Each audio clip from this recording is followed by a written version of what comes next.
I am a little bit late because I had shit to do. But in this live stream, I will talk about what are the basics of magic, how it actually operates, and I will also tell you how to avoid really common marketing gimmicks in the left hand path community. I will tell you how to save a lot of your money avoiding a lot of scam in this community, and we will discuss a lot of things about magic which are essentially not really discussed. So first and foremost, how the magic works most of the time. Most of the time magic works by the principle which is the following. You do the ritual and then a result comes to you through the path of least resistance. Also, what usually happens is you do the ritual and then you should invest all of the effort you can into achieving the goal you want to achieve. And after you invested all of the effort, the weird opportunity will manifest, which will, in a really short period of time, lead you to the goal you want to achieve. And so, this is how most of magic works.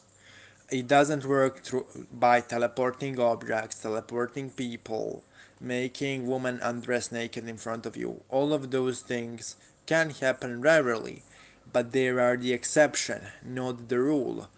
Trust me, I had some pretty crazy manifestations, but most of the time it was mostly, you know, I doing the ritual, investing all of the effort I need to achieve the goal, and then after I invest all of the effort and I am exhausted from the effort, some weird thing materializes and happens, and I get exactly what I wanted when I least expected it.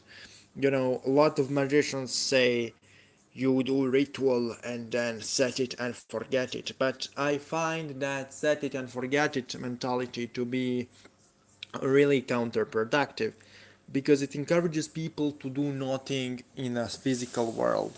Simply do the ritual and then forget about it. Well, if you don't do anything in a physical world, you severely reduce chances of you manifesting what you actually want. So let me give you an example. If you sit on your ass, do the ritual, and you do absolutely nothing to get a job, while you did a money spell, the chances are the biggest manifestation of your ritual will be your granny giving you 500 bucks because you are broke, motherfucker. You know what I mean? So, in order to manifest what you want, you have to invest physical effort. You have to invest effort which is visible in a real world. A ritual is good for manifesting opportunities, it is good for aligning synchronicities, it is good for essentially giving you some extra help in life, giving you some extra edge in life, giving you edge over the competition. But in reality, if you don't invest any physical effort, your magic has smaller, really smaller chances of working. Magic is not replacement for work. Magic is not replacement for effort. It is supplementation for work. It is supplementation for effort, but not replacement from work, not replacement from effort. And there is also one really big misconception about magic, and that's the fact once you start doing magic, your life will all of a sudden fix itself and you will live a perfect life in a really short period of time. This is what a lot of people think when they get into magic, and this is really a baby mentality. This is mentality of 5-year old. Unfortunately, this mentality of 5-year old is pretty prevalent in magical community, especially with beginners. What is clear and what needs to be pretty clear is that adversity and problems are a natural part of living an existence. Magic can help you to solve one problem, but you will have another problem in life. Problems are simply a part of human experience. You cannot have life without problems, and anybody who promises you miraculous fix for all your problems, and anybody who promises you open, blatant miracles which validate the laws of nature in a really short period of time is probably a scammer. I know, or is scamming you in some aspect. I know that there is a lot of people making living of that and doing that, and some of those people are even prominent occult authors. But I have to inform you guys that majority of that story is partially scam. Okay, laws of nature are laws for a reason, and circumventing them is not impossible, but it is difficult. And don't expect violation of the natural law every time. Okay? Let's define right now what is the natural law. The natural law is the set of principles which exist in nature. It is a law by which all things are governed, and it is a law which originates from the supreme creator of the world, aka the source, aka God. God set up the laws of nature, and they are not easy to circumvent. What is sorcery, by definition, is it is use of spirits and spiritual energy to circumvent the laws of nature once it is possible, guys. So let me put this straight, okay? Divination is not sorcery. Soul travel can be sorcery, but isn't necessarily that. You know what sorcery is? It is use of spiritual energy or spirits to circumvent the natural law, to circumvent the laws of nature, if possible. You know, and when you are using sorcery, you are meddling with the natural flow of things using unseen energies. And the most efficient way to manifest what you want is to use those energies according to the natural law as much as possible. Okay, what are the principal laws of nature? So let me give you one law, right? So let's say somebody wants to manifest love, right? So we want to manifest love, and we want to fuck good men, we want to fuck good woman, we want to enjoy that pleasure, right? What are people mostly attracted to? Let's be realistic. They are mostly attracted to looks. They are mostly attracted to physical appearance. They are mostly attracted to social status. They are mostly attracted to how much you can please them. People who are attracted to other stuff are relatively rare. I am not saying that they don't exist, but they are rare, guys. So let's say that if you want to manifest better girl or better guy, you should first work on your physical appearance. You should work on your social skills. You should work on your appearance to the opposite gender. Buy better jewelry, buy better clothing, invest into your attitude and behavior, increase your social status. And you do all of that while you are doing a love spell. And then I can guarantee you that you will find a partner. Now, it will not necessarily be one specific girl you want to force to be in love with you, but if you use this attitude and you move this energy, you will definitely attract the sexual partner of some kind, which will be in a way satisfying to you. Or let's say you want to manifest more money. Well, do the ritual for money and then send your job application to 30 different places, and let me tell you, the chances of you being rejected from 30 different places is really really low. Okay, so what spirits will do after the spell is they will make sure that you get the best of those 30 jobs available to you. Out of all of the opportunities, spirits will make sure that you get the best opportunity out of those 30 jobs you applied for. And this is how magic works most of the time. If you want to work with some rates above 70%, if you want to go 90%, 80%, or 100%, you need to take this approach. Ritual supplements effort in the physical world, it does not replace the effort in the physical world. Now let's talk about work with spirits, okay? because a lot of people ascribe to the spirits certain supernatural powers, and they indeed possess the supernatural powers, but they do not exhibit them and show them easily. Okay? Spirit is a primordial being created by the source, and it has certain tasks in the universe given to it by the creator. And the being will only help you as much you aid that being in the fulfillment of its task. The being will not go out of his way to fulfill your petty desires. You either need to be stronger than the entity in order to command it, or you need to achieve the deal in the entity in order to aid it in some way and get what you want. You cannot expect to summon spirits and then get what you want on a silver plate. This mindset will lead you into really severe failure or even madness later down the line. Let me explain why.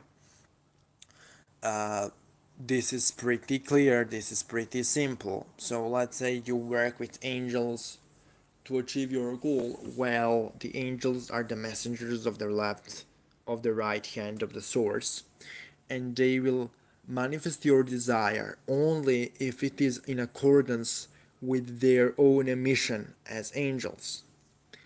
You need to respect the spirit you are summoning. You cannot simply call the entity and ask it to do whatever. This is how you get fucked. You need to understand the nature of the spirit, the office of the spirit, what is the purpose of the spirit, how spirit operates, how I can aid the spirit, how spirit can aid me. All of those are really important things. So let's give an example here. So Michael is a spirit which corresponds to law, justice, and vengeance. Let's say you call Michael to curse an enemy. Well, Michael is an entity corresponding to divine wrath and divine justice. So if you send Michael to curse an enemy, Michael will curse an enemy. But Michael will only curse an enemy in reciprocity to what that enemy did to you. Michael will not go beyond that. But let's say that you want some other entity to curse an enemy. For example, you want a really nasty curse, you don't want to care about your enemy anymore, you don't care about reciprocity or justice or anything of that nature.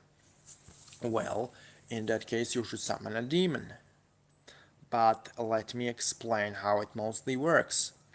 So, you know, you bind the demon to the person, and demon takes the life force energy of the person, but it takes time. For it to take a physical effect, you need to amplify it on a daily basis, using certain rites and feeding of the energy of the person.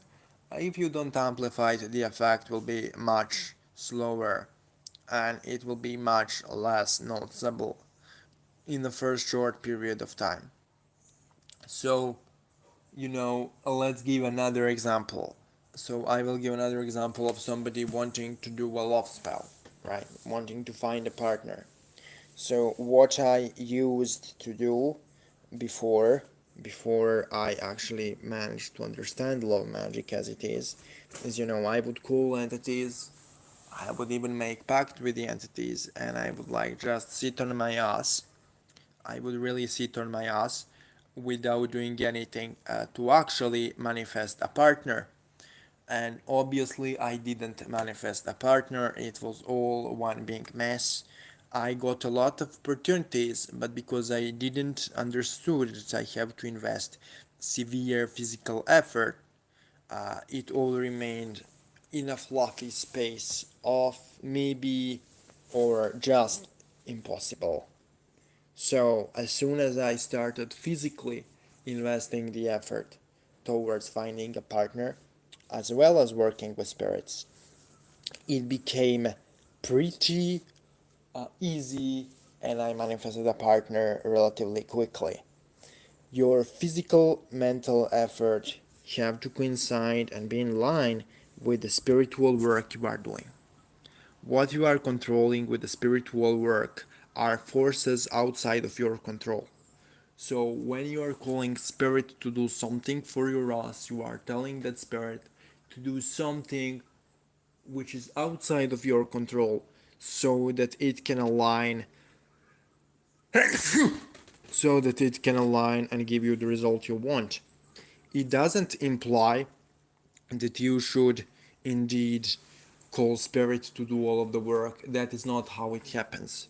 You do everything which is in your control, and then spirit does everything which is outside of your control, and then it aligns and becomes the manifestation of your goal. If you want truly miraculous results, you need to be willing to go to extremes. You need to be willing to do some extreme shit. And if you are not willing to do some extreme shit, don't expect miraculous results. So let's say you want a demon to like manifest your desire relatively quickly, right? You want it to be manifested in a few days. You need to go into seclusion. You need to call the demon with the appropriate names of God in that seclusion while you are alone. Demon needs to appear semi-physically, the point that you have no denial that the spirit is there. Then, after that happens, you need to give your terms to the spirit, and spirit will give you its terms. You need to fulfill your terms first, and your desire will manifest in short order. This is how it works. Okay? But you need to call spirit extremely long with appropriate names of God by the power of the appropriate names. You need to use the names of God, especially the appropriate ones, in order to secure the manifestation of the Spirit, for the right Spirit to come. So, guys, this was my short elaboration on how spirits operate, how magic operates, and how to avoid scam, how to avoid a lot of those shady recommendations and shady spiritualists who offer you smoke and mirrors for a short amount of time and big amount of money. This is not how it operates. You need to be realistic, and you need to not be naive. You need to work according to the natural laws, and use the rituals as a supplement for physical effort, not as replacement. Thank you for watching, and talk to you soon. It was really enjoyable for you and really enjoyable to be with you here. And I need to add one more thing for the end of this live stream. Guys, this will probably be one of the last live streams for the appointed time, I cannot be as dedicated as before to this channel because I have certain external world matters to address. You will still get your daily content, but I will have to cut the streams a little. So thank you for supporting me, thank you for being here for this channel, and we will definitely talk soon, guys.